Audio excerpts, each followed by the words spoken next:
Going through an airport is a stressful experience emotionally. And when you track that emotional journey, we do everything we can to reduce the stress, let people enjoy the experience a bit more. We are dealing with 250,000 passengers every single day.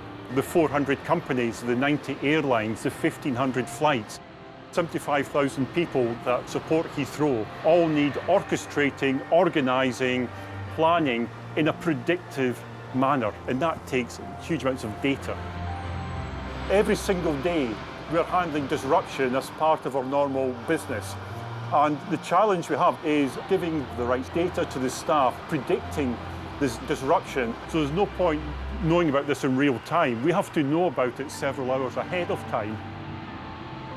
We took a look at what do we need from a strategic platform to handle the data and the requirements that are emerging over the airport. And so when we looked at all the different platforms available, Microsoft came out as a clear winner.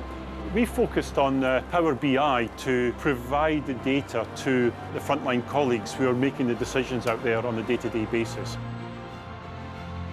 We have a range of employees, both internal and third-party external, who need that data, whether they're on a bus or in the terminals or in a baggage hall. They need to have access to that information so that they can quickly understand what needs to be done and when and where.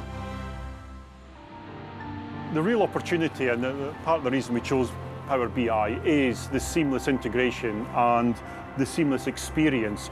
The real benefit to the colleagues across the airport and part of the whole ecosystem is it's making a huge difference in their ability to make decisions ahead of an event.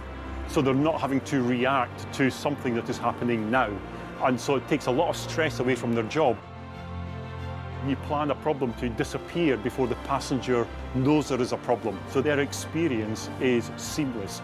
And so they can come through Heathrow with no interruption. That's our job, and that's why we're here.